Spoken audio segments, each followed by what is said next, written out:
March 1945, Lake Balaton, Hungary. The 1st SS Panzer Division Leibstandarte, SS Adolf Hitler, the Führer's personal bodyguard unit, and the most elite formation in the entire Waffen-SS, sits shattered in the mud.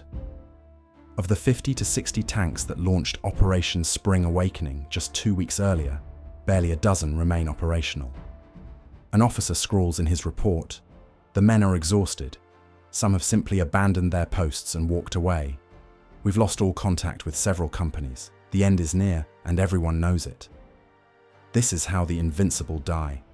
Not in a blaze of glory, but through fuel starvation, mechanical breakdowns, and the grinding mathematics of a war that was already lost. July 1943, the Kursk salient, the Leibstandarte SS Adolf Hitler, the Führer's personal Praetorian Guard, rolls forward as the spearhead of 2nd SS Panzer Corps. They've got approximately 15,000 men and 90 tanks. It's the finest equipment Nazi Germany can produce. Their mission is to smash through Soviet defenses and restore German dominance in the east. Their reputation, invincible. Their reality, they're about to collide with prepared Soviet positions in the largest tank battle in history. The Leibstandarte didn't begin as a combat division. They started as Hitler's personal bodyguards, the regime's showcase unit. These were hand-picked soldiers parading in black uniforms at Nuremberg rallies. But by 1943, they'd evolved into the Waffen-SS's most elite formation, bloodied across Poland, France, Greece, and the Eastern Front. Nazi propaganda portrayed them as unstoppable warriors, and early tactical successes seemed to confirm the myth. Victories came fast in those early years: breakthrough, encirclement, and conquest. Now, under Commander Sepp Dietrich, they were being asked to deliver a decisive breakthrough that would reverse 2 years of strategic retreat. Operation Citadel, the German offensive at Kursk, represented Hitler's last roll of the dice for initiative in the east.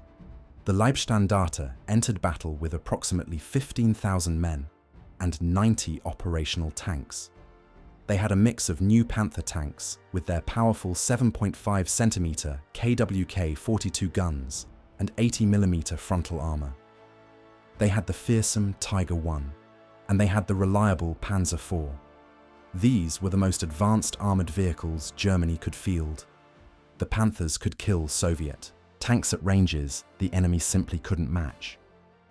The Tigers inspired fear in Soviet tank crews, who'd learned to avoid them whenever possible. But the equipment paradox was already visible. Those new Panthers suffered chronic mechanical failures. Many broke down in the muddy terrain before even reaching Soviet lines. They had transmission problems, engine fires, and suspension failures in the soft ground. The Tigers, while devastating in combat, guzzled fuel and required constant maintenance. Elite equipment designed for wars of maneuver was about to be thrown into grinding attrition against an enemy who'd spent months preparing defenses in depth. Sepp Dietrich watched his division roll forward with confidence. He'd led these men to victory before. He believed in their training, their equipment, and their willingness to die for the Reich. He expected breakthrough. He expected encirclement of Soviet forces. He expected to restore the strategic initiative Germany had lost at Stalingrad 6 months earlier. Within 12 days, that confidence would be shattered against Soviet steel and mathematics, the kind of mathematics that doesn't care about elite status or propaganda myths. The Panthers advanced through the Kursk salient, their powerful guns seeking targets. But the Soviets had prepared for months. Every approach was mined. Every ridge held anti-tank guns. Every counterattack was coordinated. The Leibstandarte's crews were skilled, and their equipment was advanced. But they were attacking into a meat grinder that cared nothing for reputation. The Soviet defensive system was layered in depth. The first German assault waves hit minefields that channeled them into killing zones. When the Panthers crested ridges, they didn't find retreating infantry. They found dug-in anti-tank guns and T-34s positioned in ambush. Soviet commanders had studied German tactics for 2 years. They knew how the Panthers would advance. They knew where the Tigers would position themselves for overwatch, and they'd prepared accordingly. The tactical skill that had won victories in France and Greece meant nothing here. This wasn't maneuver warfare. This was attrition. During the battle, the Leibstandarte lost tanks to mines, artillery, and coordinated Soviet counterattacks. The vaunted Panthers, with their 7.5-centimeter guns and sloped armor, proved just as vulnerable to mechanical breakdown as to enemy fire. Crews watched helplessly as vehicles that had survived Soviet shells died from transmission failures in the mud. One crew reported their Panther caught fire from engine overheating before they'd even engaged the enemy. Another watched their tank sink axle deep in soft ground, immobilized and turned into a perfect target. The mathematics favored whoever had more reserves, and the Soviets could afford losses. They had factories beyond the Urals producing thousands of tanks. They had millions of men to draw from.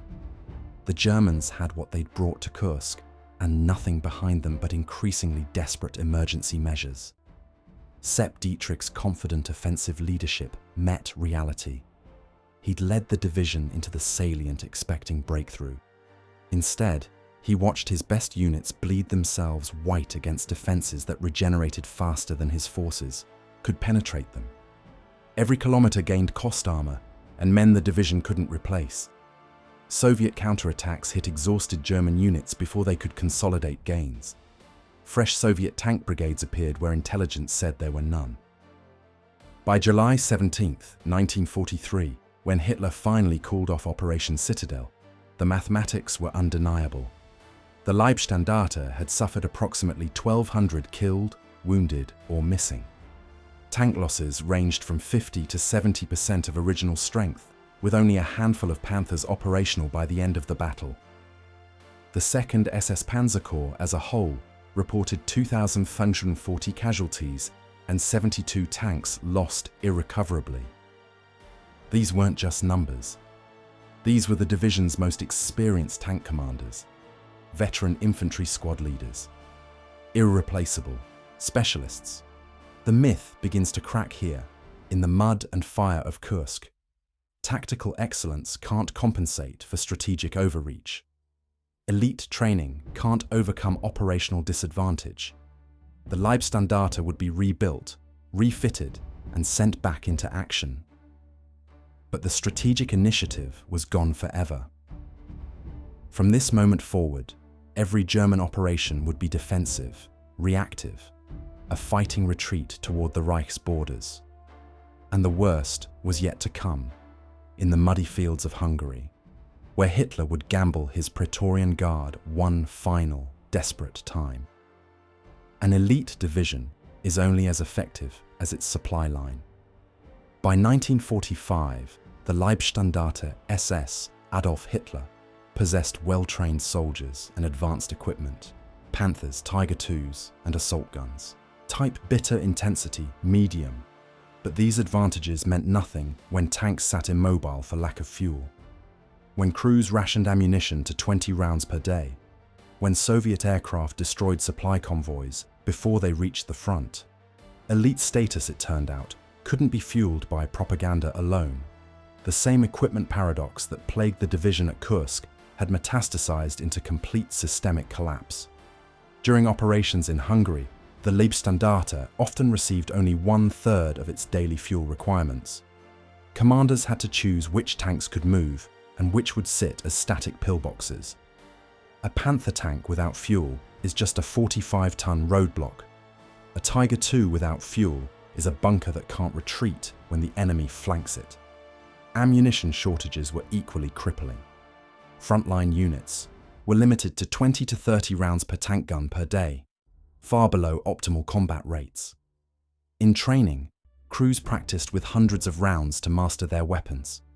In combat, they were told to make every shot count because there might not be a resupply convoy tomorrow. You couldn't maneuver. You couldn't sustain fire. You could only wait and hope the Soviets attacked where you happened to be positioned. The Tiger II embodied this cruel mathematics. Only 492 were ever produced, with each one costing as much as multiple T-34s.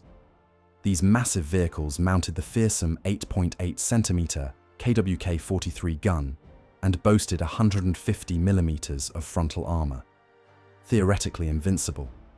The 8.8 centimeter gun could penetrate any Soviet tank at ranges exceeding 2 kilometers. The frontal armor could shrug off most Soviet anti-tank weapons, but they guzzled fuel and suffered chronic mechanical breakdowns. During Spring Awakening, many German armored vehicles were abandoned due to mechanical failure or lack of fuel. Elite armor reduced to roadside monuments. Crews set demolition charges and walked away from vehicles that represented months of production capacity. Soviet operational superiority had grown overwhelming. Red Air Force attacks on rail lines and supply convoys, combined with partisan disruption of rear areas, meant German units increasingly operated at half strength or less. Sturmovik ground attack aircraft hunted supply trucks on roads. Partisans blew up railway bridges behind German lines. Fuel depots that took weeks to establish were destroyed in minutes by airstrikes. No amount of tactical skill could compensate for empty fuel tanks and burning supply depots. Even the myth of elite volunteers was crumbling. By 1945, the Leibstandarte increasingly conscripted boys aged 16 and 17 to replace mounting losses. Soviet reports confirmed very young soldiers among SS prisoners captured in Hungary and Austria. Teenagers in uniforms too large, carrying weapons they'd barely learned to fire. One Soviet interrogator recorded, "The prisoner claimed to be 18 but looked no older than 15.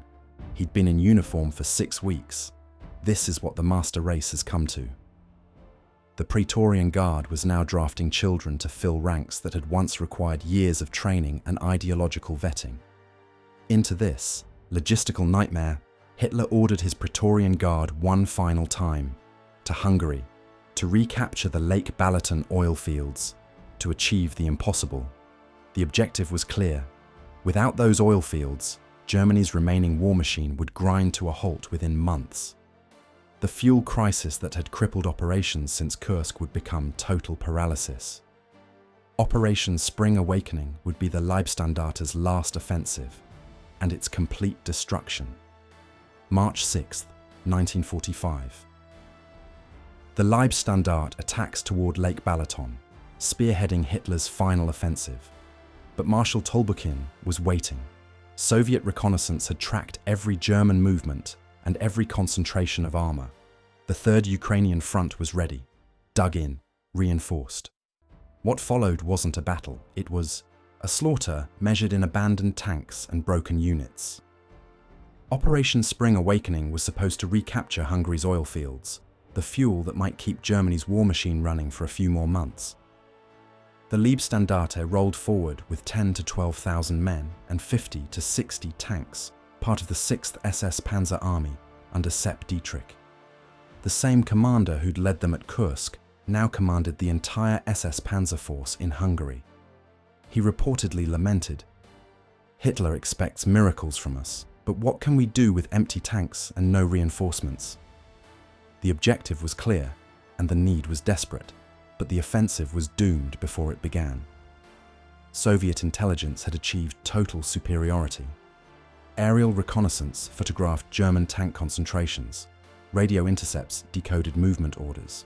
Partisan reports pinpointed assembly areas near Lake Balaton. Marshal Tolbukin reinforced threatened sectors, prepared defensive positions, and positioned his 4th Guards Army exactly where the German spearheads would strike. The Germans achieved no strategic surprise. They were attacking into a prepared killing ground. Every advantage the Leibstandarte had possessed at Kursk was now reversed. The Soviets knew they were coming. The Soviets chose the battlefield, and the Soviets had fuel and ammunition in abundance. The offensive stalled within days. The same fuel shortages that had crippled German logistics since Kursk now strangled the attack at birth. Tanks that broke through initial Soviet positions couldn't exploit their success because supply trucks never arrived. The same mechanical failures that plagued Panthers and Tiger IIs turned the advance into a roadside graveyard of broken-down vehicles. Intensity high. Crews abandoned perfectly functional tanks because there was no fuel to move them forward or back. Within 2 weeks, the Leibstandarte had lost 40% of its strength along with all but a dozen operational tanks. The 6th SS Panzer Army collectively lost at least 130 tanks and assault guns during Spring Awakening, with most being abandoned due to mechanical failure or lack of fuel.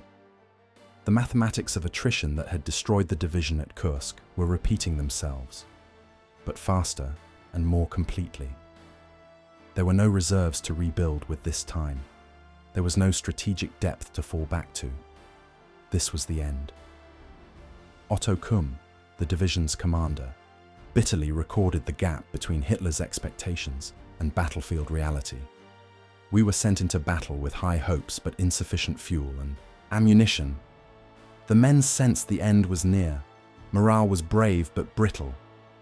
His reports to higher headquarters grew increasingly desperate. He requested fuel.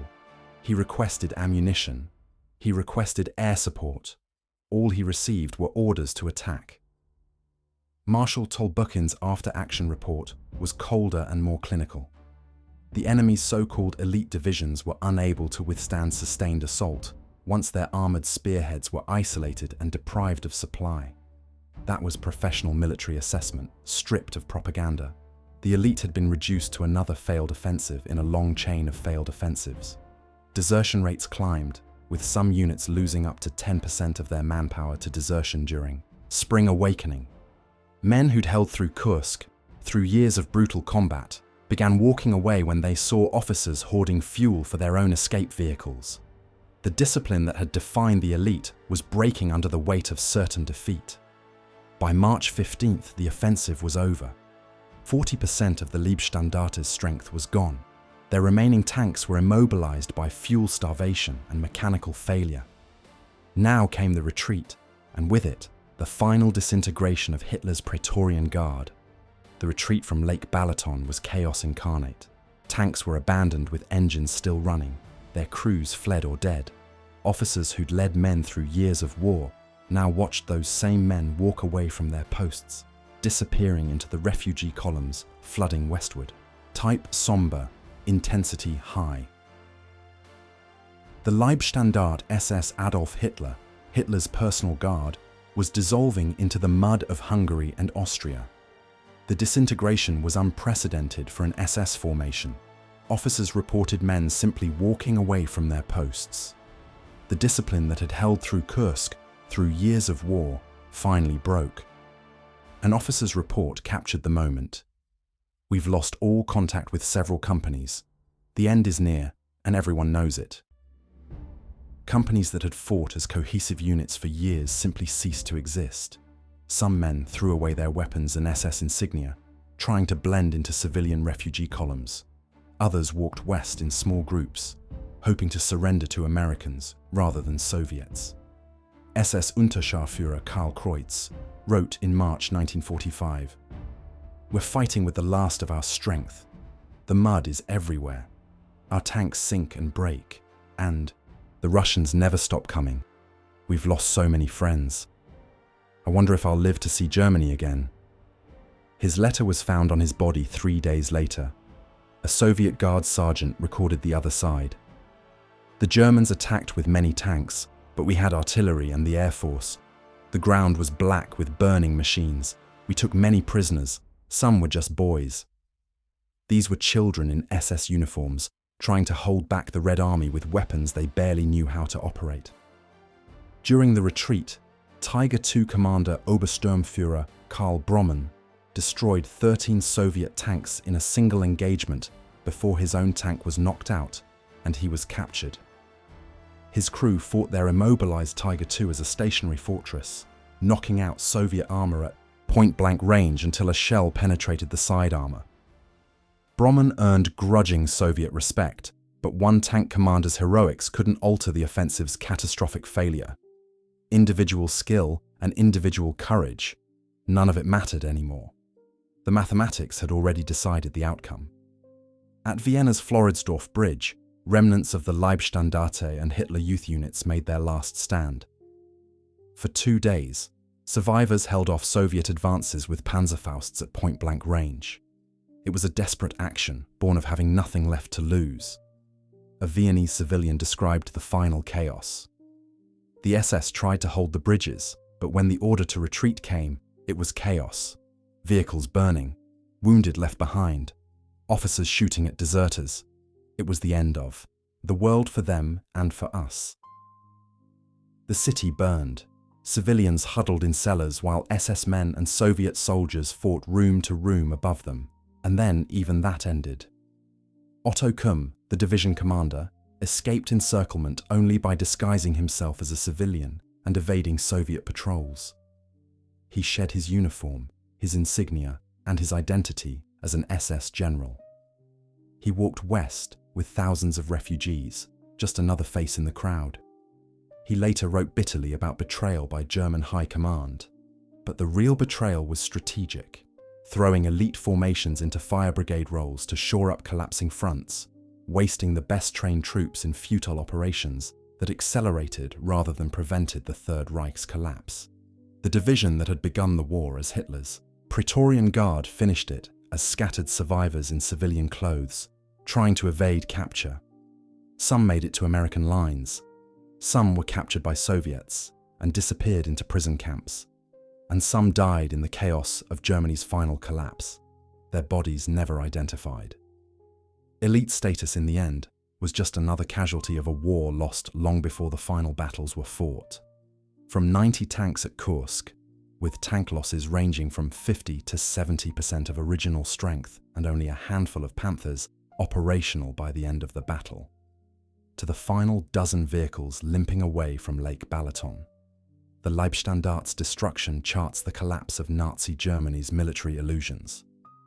No amount of elite training, no depth of ideological commitment, no superiority of individual equipment could compensate for strategic bankruptcy, logistical exhaustion, and an enemy that had mastered industrial-scale warfare.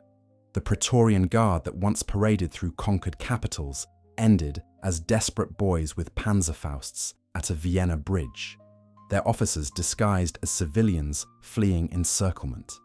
Elite status, it turned out, offered no immunity to defeat, only a longer and more painful fall. The mathematics were always against them. The logistics were always impossible. The strategy was always bankrupt. And in the end, none of the propaganda, none of the ideology, and none of the tactical skill mattered. They died the same way every other defeated army dies, hungry, exhausted, and abandoned by the leaders who sent them to fight an unwinnable war. If you enjoyed this story, hit subscribe for more World War II historical deep dives. Every week, thanks for watching.